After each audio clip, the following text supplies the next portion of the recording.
growing up, I can remember people saying like, oh, your family must be rich. And sort of like, I think that I probably leaned into that a little bit and sort of, tried to project that as much as possible. Like I remember when I was 15, I got really into boat shoes. Wow. Are boat shoes ever acceptable? I mean, I was in Tucson. I was in Tucson, Arizona. By the way, it's not like there was not a boat to be found for hundreds of miles. Right. You know the phrase, do what you love and the money will follow? Well, that's a gamble, not a promise. Our best hope is maybe we'll get lucky, like someone will buy the little business we started, or we'll magically get famous, and it will make all the long nights and uncertainty worth it. That's why I wanted to talk to Cord Jefferson. He's written on many of your favorite TV shows, Watchmen, for which he won an Emmy, Station 11, and Succession. Before he could make it big in Hollywood, though, he had to quit his steady job at Gawker. I wanted to know, how the heck did he afford that leap? I'm Maya Lau, and this is Other People's Pockets, the show where I ask people about their money, so the questions we all have about how much other people make and how their finances work can be a little bit less of a mystery.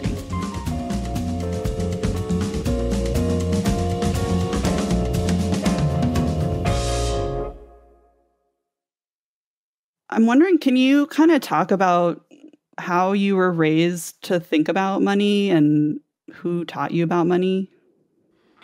Yeah. I mean, I wasn't.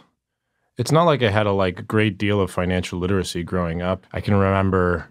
I don't know how old I was, but I definitely remember an exercise where my dad had me pick stocks out of the newspaper, and then we followed the course of those stocks over the course of 6 months or a year. That's actually pretty advanced for most, it was personal finance lessons. It was, but it wasn't it was weird because it wasn't like we were rolling in dough and my dad was this genius investor or anything when he gave me that lesson. But he did talk to me about money and sort of investing and how you make money grow and these kinds of things. But it's not like we were talking about bonds or investing in a home or anything.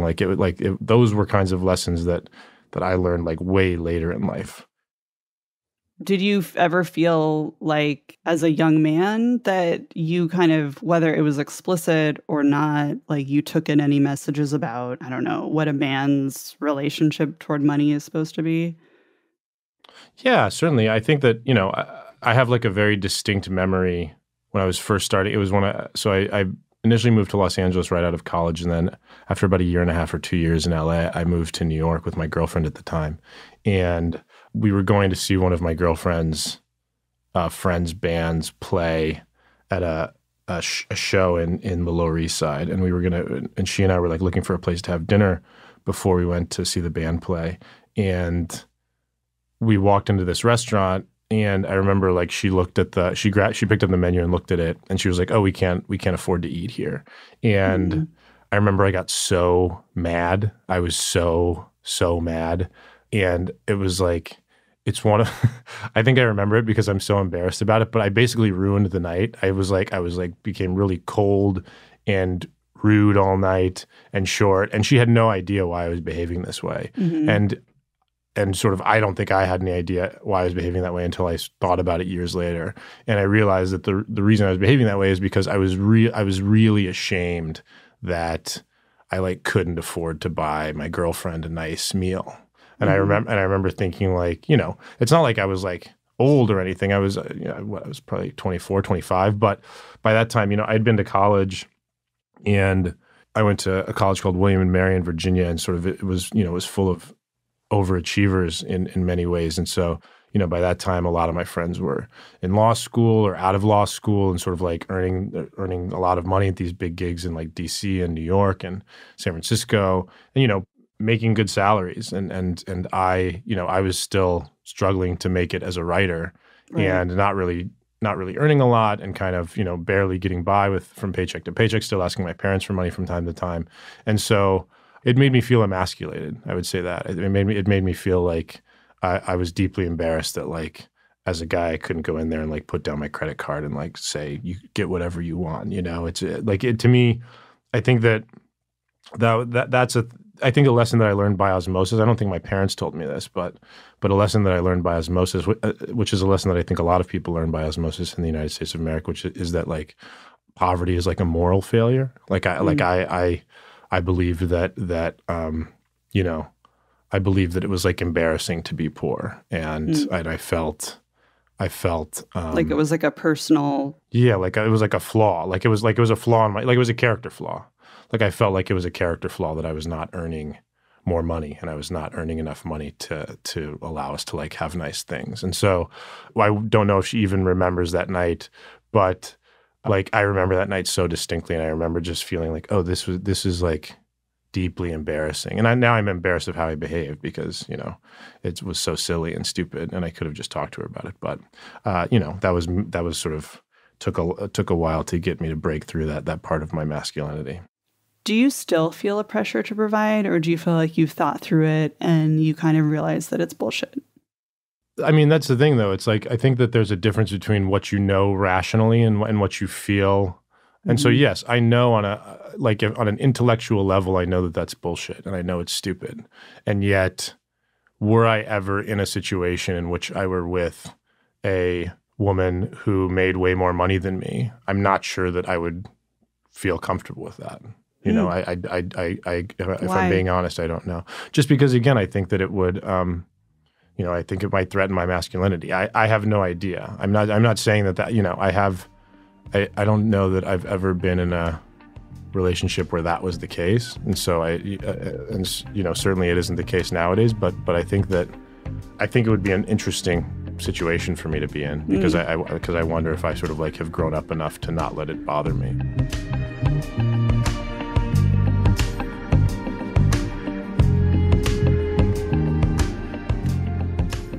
You mentioned like going to college with kids who ended up taking fancy jobs and also were wealthy themselves. And like, I went to a school that I went to Vassar, and that was really the first time I had been around, you know, wealthy East Coast kids who went to like prep school. And, you know, I was from San Diego and like suburban area. And I think I thought that, like, okay, well, we're all here now. Like, we all are getting the same education. We're going to the same school, getting the same degree. Like, we're equal now. And now we go off into the world as equals. Some part of me believed that. And then now it's like, no, like the kids who are wealthy are still like super wealthy now. They're like way more, you know, they were able to buy houses like many, many years before I still don't own a house, you know, like, and yeah, I don't know if you experienced that at all, of like kind of feeling like, okay, here I am, but then like, oh wait, oh like, yeah, no, yeah, I'm different. Well, but I didn't feel that way that you felt. I never felt like I never felt like, oh, we're all on the same footing here now that we're in college together. I felt like, you know, I grew up in Tucson, Arizona, and it's not like Arizona has plenty of like rich people in it, especially nowadays. But when I was growing up, there was no like old money people. Like I did, that wasn't a concept that I understood. Like that there was like different versions of wealth, which is that like, you know, your neighbor in Tucson might make a lot of money because they're like a very successful dentist, but like, you know, they don't come from like affluent, like East Coast, like mainline Philadelphia, or like, you know, fancy like Boston, like neighborhood, like rich blue blood people like that. So when I got to William and Mary, which is very much like, you know, full of those kinds of kids, it was like lacrosse dudes with like swoopy hair with like, you know, their names were like Griffith, Stone, the Sixth, and like these people have like more money than I've ever seen before in my life. And like that made me feel insecure a lot because I felt I sort of like did whatever I could to sort of like hide the fact that like my family wasn't rich. Because it was there was this interesting thing where growing up, my family used to live overseas. So we lived in Greece for a while, and then we lived in Saudi Arabia for a while. And so I had traveled a lot. You know, I had a passport almost as soon as I was born, and like had been all around the world with my family. And, you know, both my parents were like hyper-educated people. They both had graduate degrees. And, you know, my dad's a lawyer, and my mom was an educator and an administrator and stuff. And like I was always like really into clothes. So like when I got money, I would spend it on like nice clothes. And I always sort of like had the presentation as somebody who like had money. And so growing up, I can remember people saying like, "Oh, you're rich, aren't you? Like your family must be rich." And sort of like I think that I probably leaned into that a little bit and sort of, tried to project that as much as possible. Like I remember I remember wearing boat shoes a lot. Like I remember when I was 15, I got really into khaki Ralph Lauren shorts and like polo shirts and boat shoes and like I just remember that being sort of like my go-to outfit. Are boat shoes ever acceptable? Like, I mean, I was in Tucson. I was in Tucson, Arizona. By the way, it's not like there was not a boat to be found for hundreds of miles, and so I just saw like. I got really into like East Coast preppiness. Yeah. And because I think that it was a lifestyle that I admired and felt like I wanted to be a part of. So I was like really into rap music too. And so like Ralph Lauren was like huge in hip hop culture.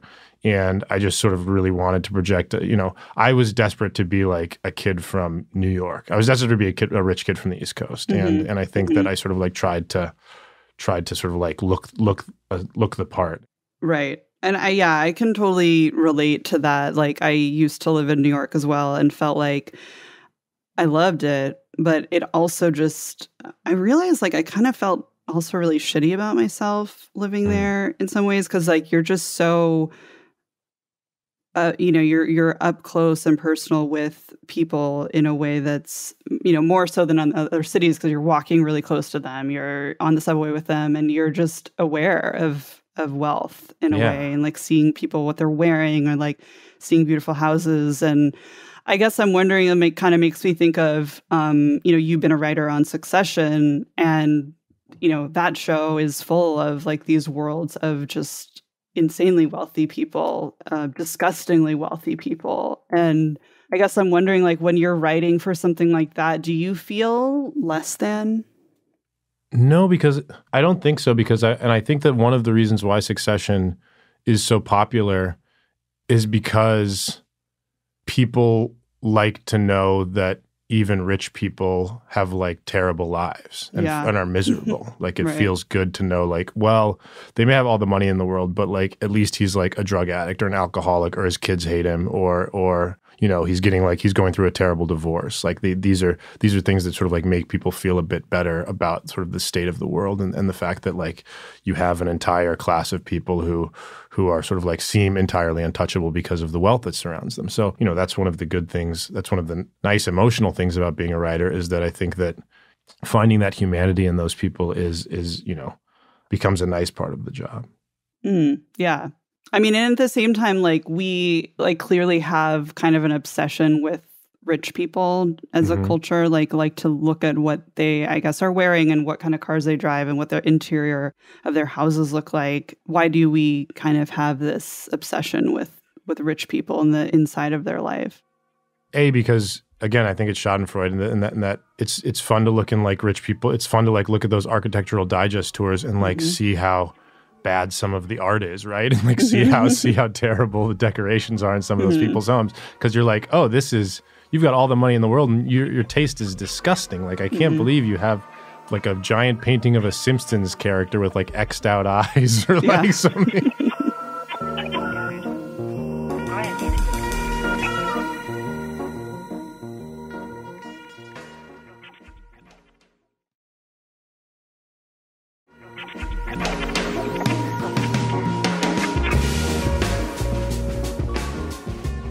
One of the really interesting things about you is this pivot you made from journalism to Hollywood. And I wondered, what is the story behind the story of that? In other words, what were the financials of it? What were you making at Gawker before you left for your first TV writing gig? Yeah. I'm not 100% sure, but I believe I was making $90,000 a year. That was pre-bonus. What year was that? That was 2014 when I left. And you got, kind of a once-in-a-lifetime call to be a writer on a show that was Survivor's Remorse, right? Yeah. And as I understand it, you took it and it was a great experience. But, then it kind of went away, and then you were taking lots of meetings, but they weren't necessarily going anywhere. You didn't have a job lined up. You're eating into your savings. Can you talk about what that looked like financially? How much money did you have in the bank? How'd you make that work? I've always been pretty good about saving money. I probably have more clothes than I need and shoes. Mm-hmm. But outside of that, there was a time when I really didn't buy anything. I sort of bought a lot of clothes and shoes, and I went out to eat a lot and went out to bars a lot with my friends. So those were my top 3 expenses, I would say. And everything else was very bare bones. So my apartments were my apartments used to be basically unfurnished. I would have a bed, but outside of that, there wasn't much. It was pretty sparse. I remember a friend coming to visit me. I used to not want people to come to my apartment because I used to have nothing in it, and I didn't want to hear judgment. And so I would just always meet people at the door or whatever. And one time I did let my friend come stay with me. He was sort of desperate and visiting from New York, and I remember I was at my office one day, and he texted me and he said, where are the forks? I want to eat lunch. And I go, oh, I was like, there should be a plastic fork next to the kitchen sink that I just rewashed and eat all my meals with. And he just texted back, "You live like a serial killer." And it was with a sleeping bag on the floor and ready to go. Yeah. And that was the thing is I had money for those things, but it wasn't important to me. I didn't care. Yeah. And so I didn't buy any of that stuff. And I was just really good at just socking away money. And so I didn't really make good money until Gawker, I would say, Mm-hmm. And so, I think that I had learned to live very, very cheaply. And I learned what brought me joy. And what brought me joy in my life was going out to dinner with my friends, going out to drinks with my friends. I found that, experiences brought me much more joy than sort of material things. Mm-hmm. And so when I took that first TV job, I actually was making less as a TV writer than I had been making at Gawker because I wasn't in the guild yet, and because I didn't have enough credits to be in the guild yet, so I was making what they called a neophyte rate. So it turned out that my weekly pay being a TV writer was less than what I was making at Gawker. Mm-hmm. And that first job lasted for about 13 weeks, and then it was over, and then I went for about seven or 8 months without another job after that. And I started eating it, as you said, I think I probably had, it's 7 years ago at this point, but I think that I had $60,000 saved up as my nest egg, I think. And that's what I was okay, this can last me for, a significant amount of time.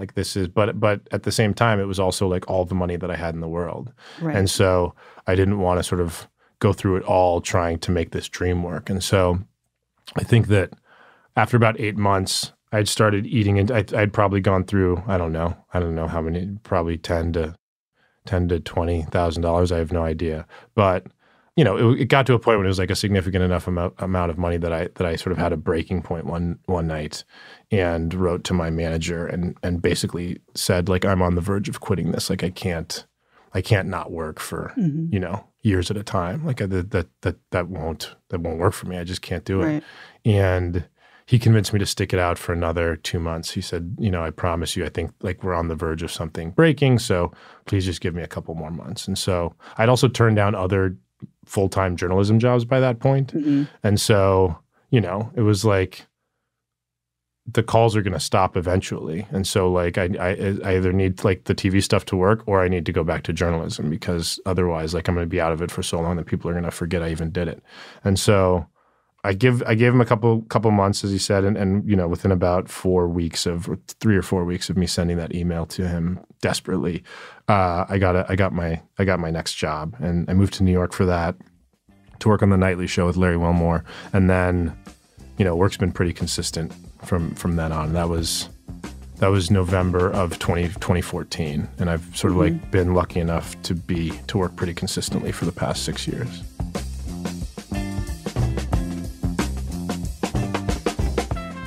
That's interesting that you You love spending money on clothes, and yet you're so good at like being frugal on everything else. I think I've had to live on really strict budgets before. Like my first reporting job was in Shreveport, Louisiana, and was making like in the 30s.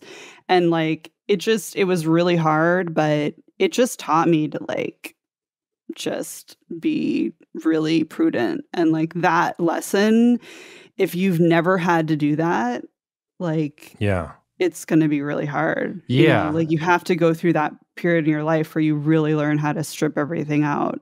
And it sounds like you had some of that. Like you had that natural, like not necessarily, it's not natural, but you had that kind of like ability to just save. Yeah, but again, I think that was like partially a lesson, like again, by osmosis. Like my parents always looked really good. Like wearing nice clothes was always important to my mother and father in a way that I think that sort of like that affected and influenced me, you know, but then sort of like what's happening behind the scenes is that like for a long time when I was living in Brooklyn, like I would eat, we used to live in this apartment that we called the Brooklyn Home for Wayward Boys because it was just me and like a bunch of other sort of like struggling artists. And we had Brooklyn Home for Wayward Boys stew. That was it was like 2 cans of black beans, a bunch of some red onion, a bunch of bell peppers, and then like a thing of soy rizo that we got from Trader Joe's. So like, and that would be like, you know, we'd cook a pot of like Brooklyn Home for Wayward Boys stew and like eat that. So, you know, I was like scrimping in like many other ways in my life, but I would always find ways to sort of find the money for the things that were important for me to do. Well, and then, you know, kind of fast forwarding, you end up having this really awesome career in Hollywood that I think a lot of, especially journalists, you know, look at and think, wow, like that's so inspiring. And you get contacted a lot by journalists wanting to follow in your footsteps. Yeah. You won an Emmy for Watchmen. Congratulations. Yes. Thank you. And after that, you signed this big multi-year overall deal with Warner Brothers, which, as I understand it, you can correct me if I'm wrong, but like means, you know, you're coming up with creative projects exclusively for Warner Brothers, and in exchange, you know, they're paying you very well. Yeah. How much money was that deal for? I hesitate to say how much exactly it was for, but I will say it was 8 figures. Wow. Yeah. Congrats. Thank you. It's more money than I ever thought I would ever make in my entire life. That is true. And with this 8-figure deal, is that 8 figures every year, or is that 8 figures for the total over? It's 8 figures over the course of 4 years. Okay, got it. But you know, I make millions of dollars a year, which sounds insane to say. Yeah, I was wondering if that sounded like weird coming out of your mouth. Yeah, it does. It does. You know, I like I said, like my first gig out of college, I made $25,000 a year. Right. And like I said, like the most money I ever made as a journalist was $90,000 a year. That was the most I'd ever made in my life, and it felt like I'd finally done it, right? Because I was like, oh, with bonuses, like I'm at 6 figures, like this is the dream. Mm-hmm. So yeah, it sounds crazy to say that I make that much money. It sounds crazy even to me.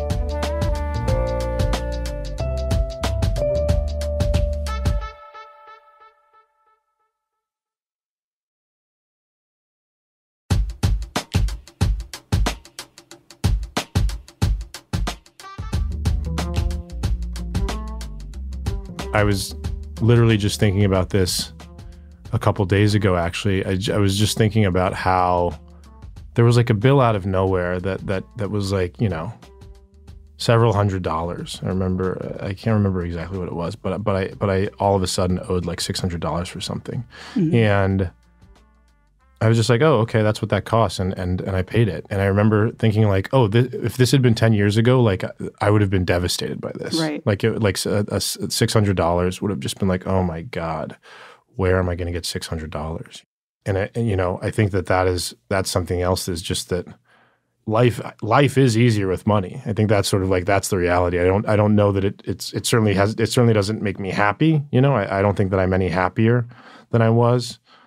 before. I'm a pretty unhappy guy, so in general. So I don't think that I certainly don't feel like markedly more joyful with all this money, but I do know that it has made my life like incredibly easier. Like I live an incredibly easy life at this point with very, very little discomfort that isn't self-imposed. And one of the things I love about things that you have said, you've been very open about how you see a therapist. That was in your Emmy speech. Mm-hmm. You've also talked about how, for a lot of your life, you've been kind of a cipher and kind of had the feeling of like you don't want to let people in too much, and that if you do, you relinquish some maybe power or agency or control.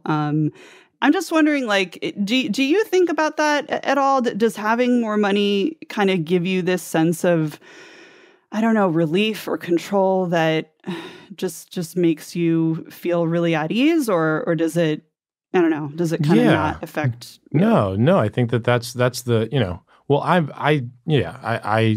in therapy because I have anxiety and I suffer from depression, and I have sort of like any of the other issues that everybody deals with. So there's a limit to how good I'm going to feel on any day. But yeah, as far as money is concerned, that is largely, again, like that's largely left my brain. The first thing that my lawyer recommended that I do when I got my deal was he was like, I'm going to set you up with a business manager who's going to handle all of your money. And I got a business manager and I gave them access to my entire life. Like it's kind of crazy. Like I gave them the passwords to all of my banking information, all of my routing numbers, all of my stock investments. Like they're in charge of all of my bills, everything. And I talked to my business manager and he said, if we handle this correctly, like we can make it so you don't have to work anymore ever if you don't want to after this. And that is like, a huge sigh of relief. Like if I get this house, we're hoping to pay it off, pretty soon, and then it'll just be paid for. And then I'll just have a house that is just mine forever if I want. I don't know that I feel good. I don't know that I feel I certainly and but that's the thing though, is that even I don't even know that I even feel at peace about money, right? Like I feel more at peace. But have you ever read that study that like the majority of people call themselves middle class? Have you ever heard? Yeah. Yep. And so how like, poor people don't want to say they're poor, so they say they're middle class. Middle class people say they're middle class. And they're correct. and then even rich people like will say they're middle class because once you reach a sort of like certain tax bracket, like you're like, well, yeah, I make $2 million a year, but this guy who like goes to my kid's school, like he makes $5 million a year. And like this, I know this other person, I went to a party last week and I met this other guy and he makes $10 million a year. So like, I'm not as rich as them. So I'm middle class because I only make $2 million a year, and sort of like that is, yes, my overall deal is fantastic. I love it. But I also am friends with people whose overall deals dwarf mine by leaps and bounds, like who have so much more money than I do. And so the problem is that at least for me, I was like, well, how am I going to get that amount of money? Like, why? Maybe I should be after like, 10 times what my deal is. Like that is the real goal now.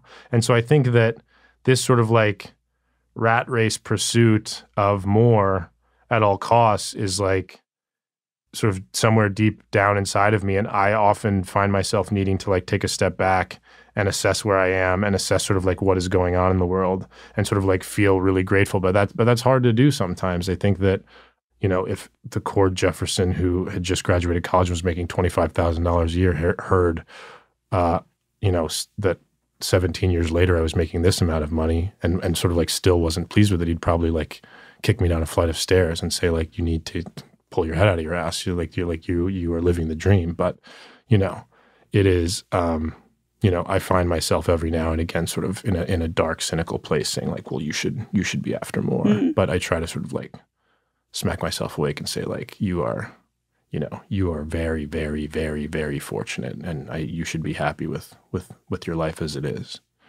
So the pay disparity between men and women is a big problem, and that's certainly true in Hollywood. Do you talk to your female colleagues about the monetary specifics of your overall deal and how much you've been paid generally? I haven't, because I don't have many friends with overall deals. And the ones that I do have with overall deals, I know how much they're making, and it's generally men. I have like some acquaintances who are women who have overall deals, but I don't know that I'm close to any of them to ask them how much money they make. Mm-hmm. But they might be willing to talk about it because this is such an important topic. They might be willing to discuss it with me. I don't know. Yeah, I mean, I think part of what kind of breaks the barriers down, not necessarily to be like to put it on Twitter, but I've had, male colleagues at the LA Times tell me how much they made. And that was really helpful for me when I was asking for raises to know, like, okay, like these are the actual numbers, like this is what I can ask for. It just kind of broke the silence and made it so that my boss couldn't tell me, oh, well, we're already offering you the maximum, yeah, exactly. Just kind of knowing the facts is so helpful. Yeah. If any woman ever came to me and said, would you tell me how much money you make so that I can sort of like use it as a negotiating tool? I would absolutely tell them. And I mean, you're kind of the example of someone who worked hard in Hollywood and got one of these deals that I think a lot of people are after. And I think people in Hollywood are looking for that, like looking to like get a hit. Yeah. But in the meantime, they're working crazy hours a week just to try to win at that lottery. Yeah. And just wondering, like, any thoughts you have on any harm that inflicts on creative people, or whether that's like a worthy thing to go for. Trying to earn enough money so that you can live a comfortable life and provide for yourself and your family is absolutely a worthy goal. Like, yeah. I think that you can't, like, I fully understand anybody who's trying to do that. I think, though, that if you set out to make art with that goal in mind, then you can frequently be incredibly disappointed. Mm-hmm. Like that, I didn't set out to be a writer to make money. I like I said, like I knew that it was just something. It was the only thing that I liked to do that I was relatively good at. That was really sort of it. It sort of like met at those 2 points. It was like, what do you like to do and what are you good at? And really the only thing that I could think of was writing. I tried other stuff and I didn't like it. And it was the only thing that I felt like I could spend the rest of my life doing and not want to tear my eyes out every day that I got home from work. And so I think that if you set out to make a bunch of money in Hollywood, like you're not going to make your best work if that's your goal. That you're probably not going to make stuff that breaks through. You're probably not going to make stuff that makes you happy. I think that if you work hard, you and sort of like write what isn't out there, write what you feel like isn't represented in the world.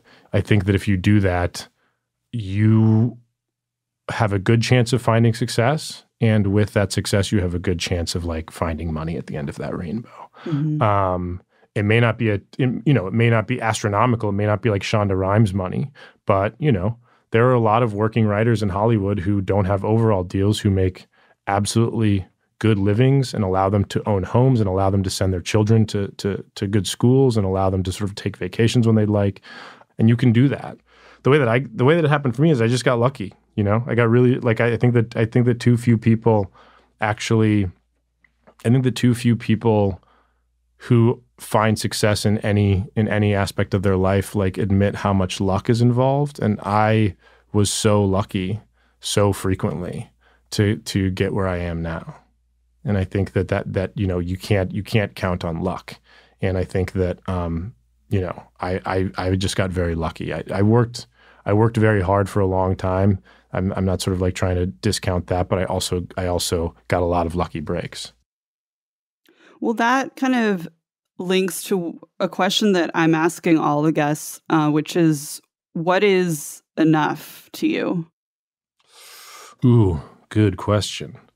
Enough for me is probably right now, I probably have enough for me, but at the same time, like, I have more money than anybody in my family has ever had. And so I all of a sudden, I want to spoil my family and I want to take my families on vacation and I want to buy I was buying I was looking last year to buy a country house in Provence because my dad spends a lot of time in France, and I thought it would be nice for him to sort of have a country house to go to. And my mom died 6 years ago, and I can remember, it's a little emotional thinking about this, but I remember she really wanted a Jaguar. Like she always loved Jaguars, the cars, and she always really wanted one. And I remember thinking like, oh, one day, like if I keep at this, I might have enough money to where I can buy her a brand new Jaguar that'll be for her. And she died before I could do that. And, you know, it makes me sad. And it's just like, I want to be able to provide, you know, for the rest of my family what I couldn't give to her. Yeah. I'm so sorry for your loss. Oh, it's all right. Thank you. But it, you know, it makes me feel like I wish I could have, you know, given her more. And you know, like, my mom was one of the happiest people I've ever met, and she never had a lot of money. You know, I don't want to become a person who sort of like luxuriates in excess, because that's also not, I don't want to become that kind of human being who just sort of needs to buy like incredibly expensive nonsense to feel happy. But I do want to sort of like be able to buy some silly stuff every now and again for people I love. Cord, thank you so much. This has been awesome talking to you. Thank you. I've really enjoyed it.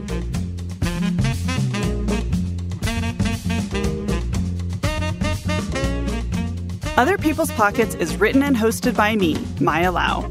It's produced by me, along with Joy Sanford and Dan Gallucci. Production help from Angela Vang. Our mix engineer is Dan Gallucci. Our executive producers are me, Maya Lau, along with Jane Marie and Dan Gallucci.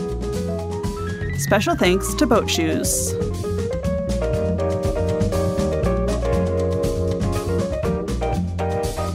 Other People's Pockets is a co-production of Pushkin Industries and Little Everywhere.